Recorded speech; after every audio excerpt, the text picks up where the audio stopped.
আসসালামু আলাইকুম ওয়া রাহমাতুল্লাহি ওয়া বারাকাতুহু। প্রিয় শিক্ষার্থী বন্ধুরা, সকলেই কেমন আছেন? আশা করছি আলহামদুলিল্লাহ সকলেই খুবই ভালো আছেন। আজকে আমি আপনাদের কাছে এমনই একটি গুরুত্বপূর্ণ বিষয় নিয়ে আলোচনা করব, যে বিষয়টি হয়তো আপনি কোনোদিন ইউটিউবে দেখেন নাই। যে বিষয়টি জানা আপনার জন্য অত্যন্ত জরুরি। পবিত্র কোরআন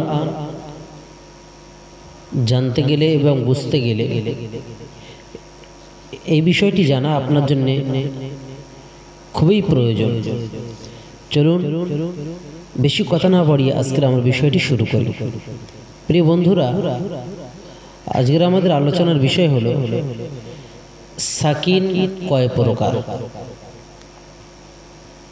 দেখুন, সাকিন হলো মূলত দুই প্রকার। সাকিন হলো দুই প্রকার। এক প্রকার হলো আসলি সাকিন, আর এক প্রকার হলো আরদি সাকিন।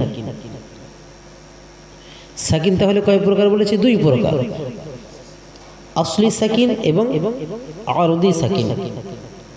প্রিয় বন্ধুরা, এখন জানবো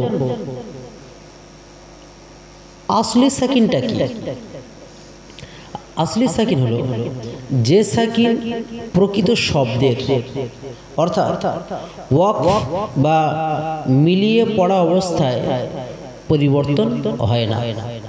যে সাকিন প্রকৃতপক্ষের শব্দেরই, যে সাকিনটা কখনো পরিবর্তন হয় না, মিলিয়ে পড়ার ক্ষেত্রেও হতে পারে বা ওয়াকফ করার ক্ষেত্রেও হতে পারে। যেমন কয়েকটি উদাহরণ দেখুন। লাম ইয়ালিদ, লাম ইয়ালিদ, এখানে ইয়ালিদ যে দাল অক্ষরটা আছে, দালে যে সাকিনটা আমরা দেখতে পাচ্ছি, এটা হলো আসলি সাকিন। এই সাকিন কখনো পরিবর্তন হয় না। সেটা ওয়াকফ অবস্থায় বলুন বা আমরা যদি এখানে মিলিয়েও পড়ে যাই, লাম ইয়ালিদ ওয়া লাম ইউলাদ, আমরা যদি এখানে একসঙ্গে পড়েও চলে যাই, ঠিক দালে আমরা সাকিন করেই পড়ব। আর এই সাকিনটাকে আমরা বলবো আসলি সাকিন। লাম ইয়ালিদ, এই সাকিনটা আমরা যদি থামি বা ওয়াকফ করি তাহলে সাকিন করে পড়তে হবে, আর যদি মিলিয়েও পড়ি তাও এখানে সাকিন করেই পড়তে হবে। আরো একটু উদাহরণ দেখুন। ওয়ালাম ইউলাদ, ওয়ালাম ইউলাদ, এখানে লাম দাল জবর লাদ, দালে সাকিন আছে। এই যে সাকিনটাকে আমরা দেখতে পাচ্ছি, এটা মূলত শব্দেরই সাকিন, এটা আসলি সাকিন। এই সাকিনে আমরা যদি দালটায় ওয়াকফ করি, আমরা এখানে দালে সাকিন করেই রাখবো। আবার যদি এক টানা পড়েও চলে যায় তাহলে এখানে আমরা সাকিন করেও রাখবো। এই সাকিনটাকে বলা হবে আসলি সাকিন। প্রিয় বন্ধুরা, এরপর আসুন আরদি সাকিন কাকে বলে এবং আরদি সাকিনটা কি। আপনারা স্ক্রিনে দেখতে পাচ্ছেন, শব্দের শেষ হরফে হারাকাত অথবা দুই জের ও দুই পেশ বিশিষ্ট তানউইন থাকলে ওয়াক বা থামার কারণে মনে মনে যে সাকিন পড়া হয় তা আয়াতের যে কোনো অংশে হতে পারে। সেটা হলো কি? আরদি সাকিন। প্রিয় বন্ধুরা, আমরা একটা কথা বলতে ভুলে গেছি, আরদি সাকিনটা কি? আরদি সাকিন হলো যেটা নকল সাকিন, যেটা ওয়াকফ করার কারণে হারকাতের তারতম্যের কারণে যেটা নকল সাকিন হয়ে যায়, আসল সাকিন যেটা নয়, সেটা হলো আরদি সাকিন। তাহলে কি বলেছি? শব্দের শেষ হরফে হারাকাত অথবা দুই জের ও দুই পেশ বিশিষ্ট তানউইন থাকলে ওয়াক বা থামার কারণে মনে মনে যে সাকিন পড়া হয় তা আয়াতের যে কোনো অংশে হতে পারে, সেটা হলো আরদি সাকিন, অর্থাৎ যেটা আসল সাকিন নয়। কয়েকটি উদাহরণ দেখুন। কুফুওয়ান আহাদ, কুফুওয়ান আহাদ, এখানে আহাদ হামজা জবর আ, হা জবর হা, আহা দাল দু পেশ দুন, আহাদুন। আসলে এই শব্দটা কি ছিল? আহাদুন।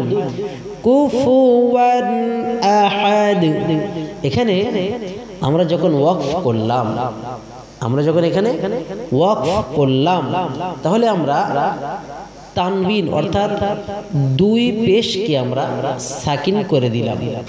আসলে এটা কি ছিল? তানবিন ছিল, এই দালে তানবিন ছিল, কিন্তু এখানে ওয়াকফ করার কারণে বা থামার কারণে আমরা এখানে মনে মনে দালে একটা সাকিন পড়ে নিলাম, কুফুওয়ান আহাদ। তাহলে দালে যে সাকিন করে পড়লাম, আহাদুনটা আহাদ করে পড়লাম আমরা ওয়াকফ বা থামার কারণে, এই দালে যে সাকিনটা আছে এই সাকিনটাকে বলবো আমরা আরদি সাকিন, কুফুওয়ান আহাদ, আরদি সাকিন। আর একটা উদাহরণ দেখুন। ওয়ামা কাসাব, ওয়ামা কাসাব, তাহলে এখানে কাসাব, ওয়াও জবর ওয়া, মিম আলিফ জবর মা, ওয়ামা, কাফ জবর কা, সিন জবর সা, কাসা বা জবর বা, কাসাবা, ওয়ামা কাসাবা। আসলে এখানে ওয়ামা কাসাবা, আমরা এখানে কাসাবা যখন আমরা ওয়াকফ করলাম বা থামলাম, তখন মনে মনে বা একটা সাকিন ধরে নিলাম, ওয়ামা কাসাব, কাসাব।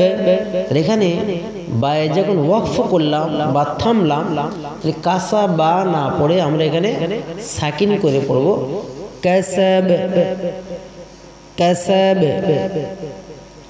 প্রিয় বন্ধুরা, তাহলে আমরা কি জানলাম? ওয়াকফ অবস্থায় কাসাব আর আহাদ, আহাদ আর কাসাব আরদি সাকিনের সাথে পড়তে হয়। তবে দুই জবর বিশিষ্ট হরফের উপর ওয়াকফ করলে, যখন দুই জবর বিশিষ্ট কোনো অক্ষরের উপরে আমরা ওয়াকফ করব, সেক্ষেত্রে আরদি সাকিন হবে না। যেমন একটা উদাহরণ দেখুন, আপনারা দেখতে পাচ্ছেন আযাবা, আমরা এখানে আযাবান দেখতে পাচ্ছি, আযাবান, বালি দুই জবর বান, কিন্তু এখানে এই দুই জবর বা এই দুই জবর এখানে যখন আমরা ওয়াকফ করব, তখন আমরা এটা এক জবর করে পড়ব, মাদ্দে আওয়াজের মতো করে, আযাবা, এখানে আমরা এক জবর করে পড়ব। তাহলে এখানে ওয়াকফ করলে মাদ্দে আওয়াজ হিসাবে আযাবা পড়তে হবে, আযাবান পড়া যাবে না ওয়াকফ অবস্থায়। কিন্তু যদি আমরা এখানে ওয়াকফ না করে যদি একসাথে টেনে বা মিলিয়ে পড়ে যাই, তাহলে আযাবান শাদীদা আমরা এভাবে পড়তে পারবো। প্রিয় বন্ধুরা, আজকের এই ভিডিওটি থেকে যদি আপনি কিঞ্চিত পরিমাণ উপকৃত হয়ে থাকেন, অবশ্যই দ্বীনের স্বার্থে, ইসলামের স্বার্থে আমাদের এই চ্যানেলটি সাবস্ক্রাইব করবেন, পাশে থাকা বেল আইকনটা প্রেস করে অল নোটিফিকেশনটা অন করে রাখবেন। যখনই আমরা এমন নতুন ভিডিও আপলোড করব, নোটিফিকেশনের মাধ্যমে আপনার কাছে সর্বাগ্রে ভিডিওটা পৌঁছে যাবে। আসসালামু আলাইকুম ওয়া রাহমাতুল্লাহি ওয়া বারাকাতুহু।